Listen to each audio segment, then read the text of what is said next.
सभी साथियों को मेरा नमस्कार। आज हम अपने इस वीडियो में जानेंगे बैंक और लोन से संबंधित अपने अधिकारों के बारे में। तो ज़्यादा देर न करते हुए चलिए शुरू करते हैं। सबसे पहले जान लेते हैं कि लोन कितने प्रकार के होते हैं। लोन मेनली दो प्रकार के होते हैं, सिक्योर लोन और अनसिक्योर लोन। सिक्योर लोन जिसमें हम अपना कुछ वस्तु बैंक के पास गिरवी रखते हैं, जैसे कि ज़मीन के कागज़, दुकान के कागज़, बिजनेस के कागज़ या फिर सोना, जिनको बेचकर बैंक अपनी वसूली कर सकता है। तो बैंक की नज़रों में वो सिक्योर लोन हुआ। बात करते हैं अनसिक्योर लोन की। अनसिक्योर लोन जैसे कि शिक्षा का लोन या कोई चिकित्सा का लोन या कोई बिजनेस का लोन, उनको बेचकर बैंक अपने लोन को वापस नहीं ले सकता, क्योंकि उसके पास कोई चीज़ हमने गिरवी रखी ही नहीं। तो उसके लिए वो अनसिक्योर लोन होता है। चलिए अब जानते हैं कि हमारे पास नोटिस कहाँ कहाँ से आते हैं। नोटिस हमारे पास जनरली 3 जगह से आते हैं। या तो बैंक से नोटिस आएगा, या एडवोकेट का नोटिस आएगा, या फिर कोर्ट का नोटिस आएगा। अगर बैंक का कोई नोटिस आता है तो आपको जवाब बैंक को ही देना है। अगर कोई एडवोकेट नोटिस भेजता है तो आपको जवाब एडवोकेट को ही देना है और अपने किसी एडवोकेट से दिलवाना है। अगर कोई कोर्ट से नोटिस आता है तो उसमें आपको खुद जाना है।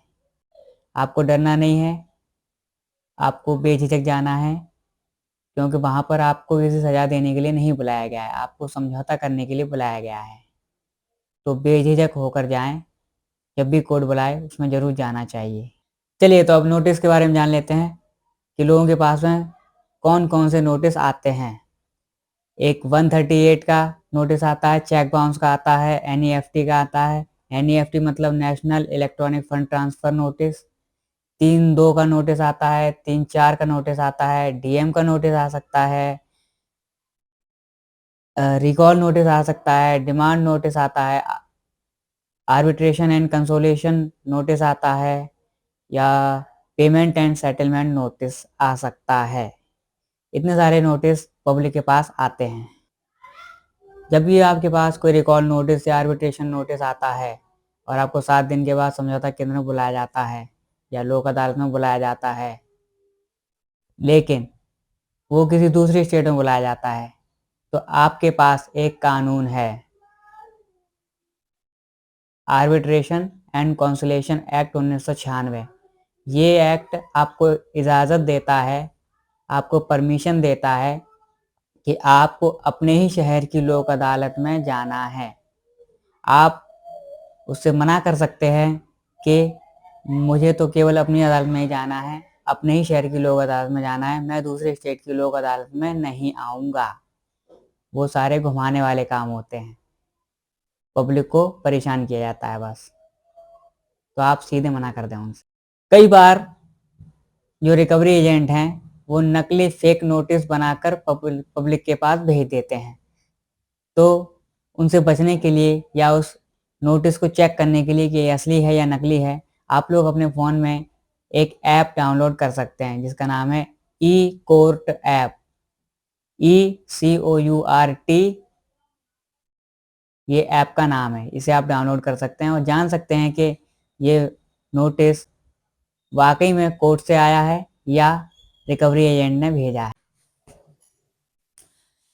कोर्ट ने बैंक को 2 तरीके के अधिकार देकर रखे हुए हैं।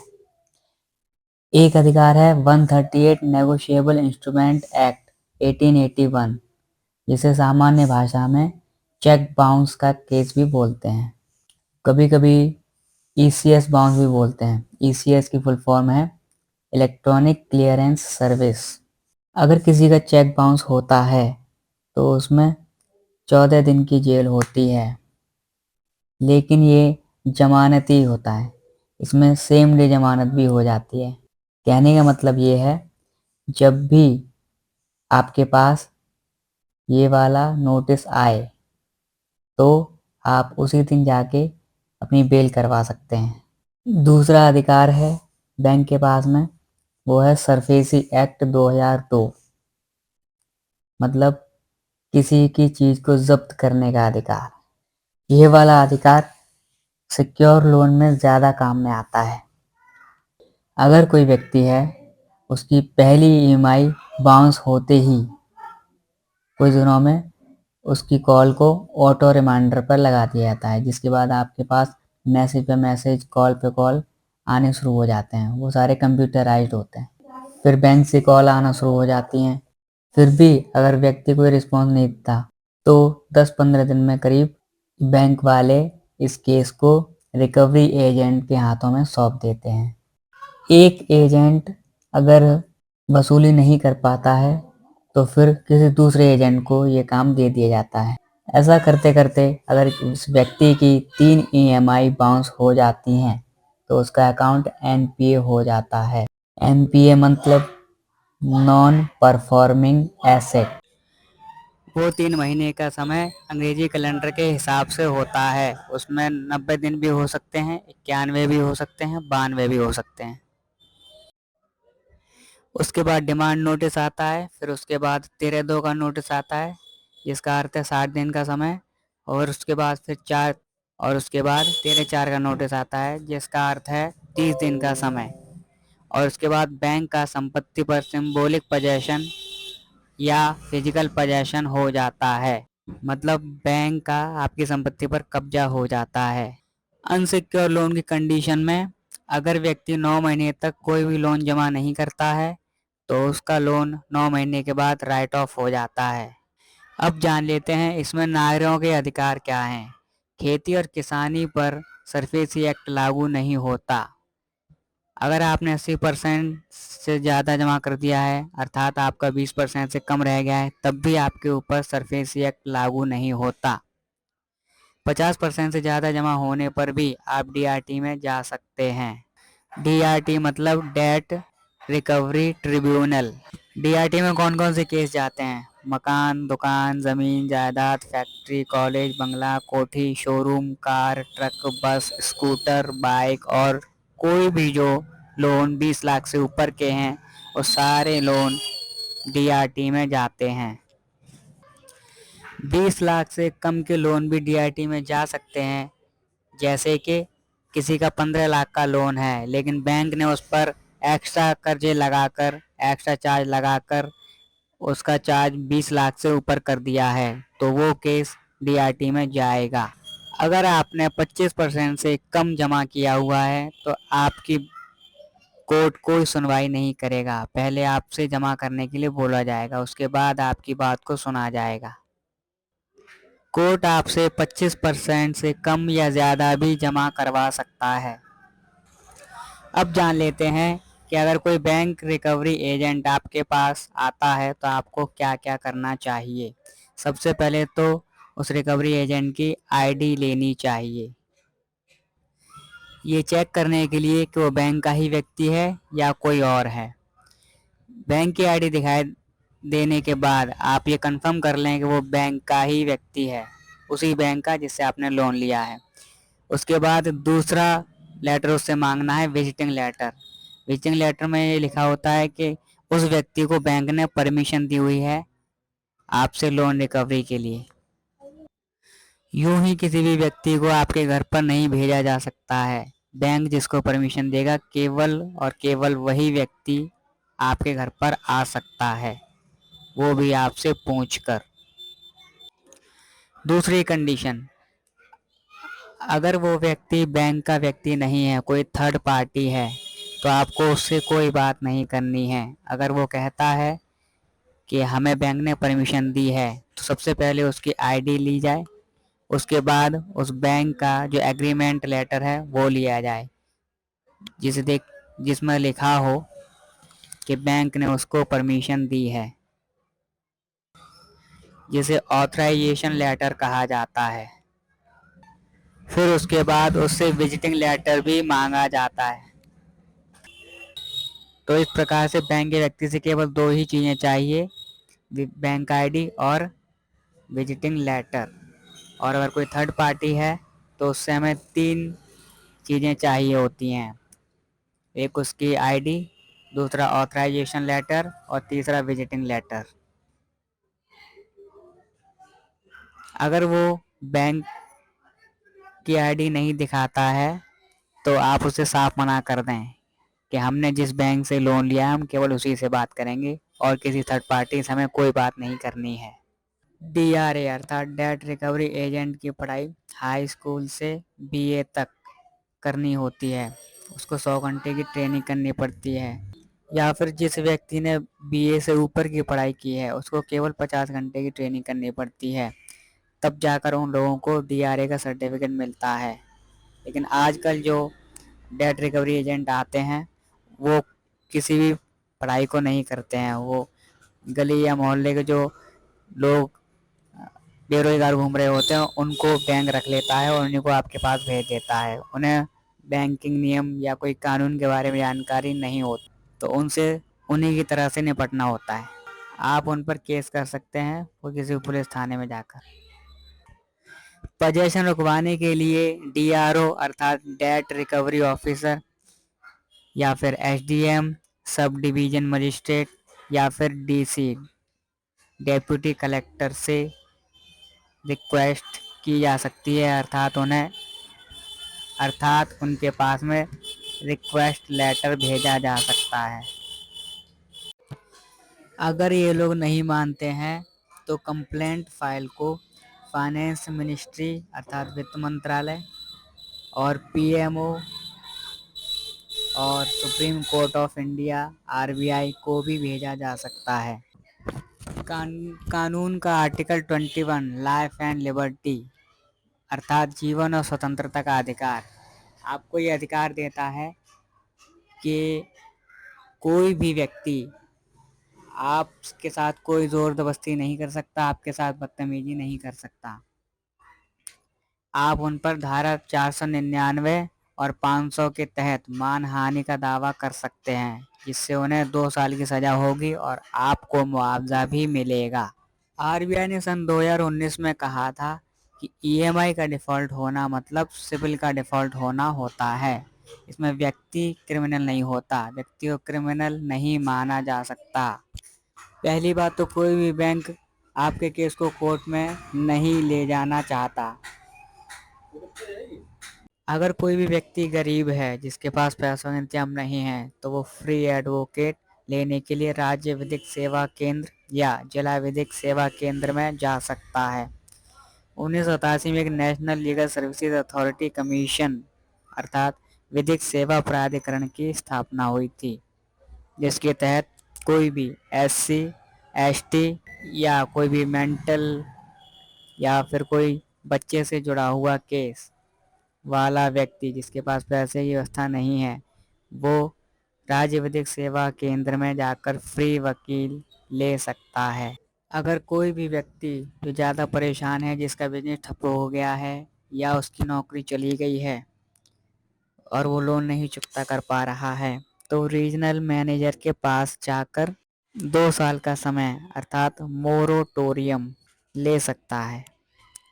अगर वो रीजनल मैनेजर आपको समय देने से मना करता है तो आप उससे लिखित में ले लीजिए कि वो 2 साल का समय नहीं दे सकता। लोगों के पास में एक कानूनी अधिकार और है जिसे लिमिटेशन एक्ट 1963 बोलते हैं। इसका मतलब ये है कि फर्स्ट ईएमआई डिफ़ॉल्ट होने के 3 साल के बाद रिकवरी नहीं की जा सकती। अगर कोई भी बैंक 3 साल तक कुछ नहीं करता और 3 साल के बाद आपको कॉल करता है लोन भरने के लिए तो आप उन पर उल्टा केस कर सकते हैं, क्योंकि कोर्ट कहता है कि आपने 3 साल के अंदर क्यों कुछ नहीं किया। चलिए अब बात कर लेते हैं सेटलमेंट की। सेटलमेंट के लिए आपको कभी भी अपनी तरफ से बैंक के पास नहीं जाना है, नहीं तो वो आपको विलफुल डिफॉल्टर घोषित कर देगा। हमेशा जब भी बैंक बुलाए केवल तभी जाना है। आप जितना ज़्यादा से ज़्यादा समय को बढ़ाएंगे उतना ही कम से कम में बैंक आपका लोन का सेटलमेंट करेगा। चलिए जान लेते हैं सेटलमेंट कितने प्रकार के होते हैं। सेटलमेंट केवल 2 ही प्रकार के होते हैं, एक ओटीएस जिसे वन टाइम सेटलमेंट कहते हैं और दूसरा रेगुलर सेटलमेंट। तो हमें कौन सा करना चाहिए? हमें हमेशा ओटीएस अर्थात वन टाइम सेटलमेंट ही करना चाहिए, जिससे एक ही बार में सारा मसला एक बार में ख़त्म हो जाए। रेगुलर सेटलमेंट में बैंक कहता है आप किस्तों में चुका दें। तो ये काम तो हम लोग पहले से ही कर रहे थे। अगर एक भी किस्त हमारी रुक जाती है तो वो ऑप्शन भी हमारे लिए ख़त्म हो जाएगा। हम फिर से उसी जाल में फंस जाएंगे और हमारा जमा किया हुआ सारा बेकार हो जाएगा। इसलिए OTS, वन टाइम सेटलमेंट ही सबसे अच्छा होता है। जब बैंक केस को कोर्ट में ले जाता है, DRT कोर्ट, DRT कोई सजा देने की कोर्ट नहीं है। DRT सिर्फ डेट रिकवरी ट्रिब्यूनल है, जिसमें केवल समझौता करवाया जाता है बैंक और व्यक्ति के बीच। DRT केवल समझौता केंद्र हैं, वो केवल समझौता के लिए बनाई गई जगह है। उसमें कोई भी किसी भी व्यक्ति को सजा नहीं दी जाती है। सजा देने का काम कोर्ट का। तो सबसे पहले राष्ट्रीय लोक अदालत, जिसे DRT बोलते हैं, वो 3 नोटिस जरूर भेजता है। अगर आप पहले नोटिस में नहीं आते हैं कोई बात नहीं, दूसरे नोटिस में भी नहीं आते हैं कोई भी बात नहीं, लेकिन अगर आप तीसरे नोटिस में भी नहीं जाते तो कोर्ट की तरफ से एक नॉन बेलेबल वारंट इश्यू हो जाता है, जिसमें 14 दिन की जेल होती है। पर इससे भी आपको परेशानी होना है, वो 14 दिन की जेल भी जिस दिन आपके पास नोटिस आए आप उसी दिन बेल करवा सकते हैं, सेम डे उसमें जमानत हो जाती है। लेकिन अगर आप जमानत भी नहीं करवाते हैं तो आपको 14 दिन के लिए जेल में जाना पड़ सकता है। या फिर लेकिन जस्ट इसका उल्टा, अगर आप राष्ट्रीय लोक अदालत के बुलाने पर जाते हैं और बैंक से सेटलमेंट करते हैं तो कम से कम में सेटलमेंट की करने की कोशिश कीजिएगा।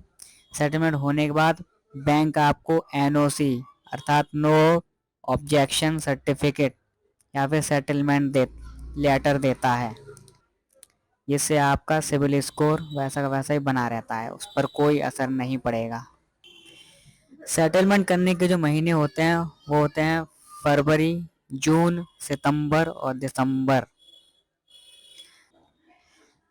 सबसे कम सेटलमेंट जून और सितंबर में होते हैं, लेकिन सबसे ज़्यादा दिसंबर और फरवरी में होते हैं, क्योंकि जैसे जैसे साल गुजरता जाता है बैंक के ऊपर प्रेशर आता जाता है। तो सबसे ज़्यादा सेटलमेंट फरवरी के महीने में ही होते हैं। बैंकों में सबसे ज़्यादा सेटलमेंट अनसिक्योर लोन, उसमें भी क्रेडिट कार्ड पर सबसे ज़्यादा सेटलमेंट होता है, क्योंकि इसमें अंधाधुंध वो लोग कमाई करते हैं, अंधाधुंध ब्याज लगाते हैं, तो उसमें माफ़ी भी सबसे ज़्यादा ही होती है। क्रेडिट कार्ड का लोन सेटलमेंट हो जाने के बाद 4-5 साल तक लोन नहीं मिलता, लेकिन आपको NOC जरूर मिल जाता है।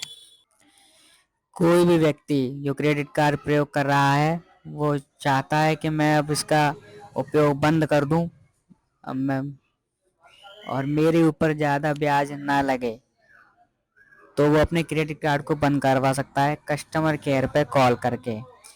कस्टमर केयर पे कॉल करके जब उसने बंद करवा दिया, उसके 5 दिनों के अंदर आपका क्रेडिट कार्ड बंद हो जाता है।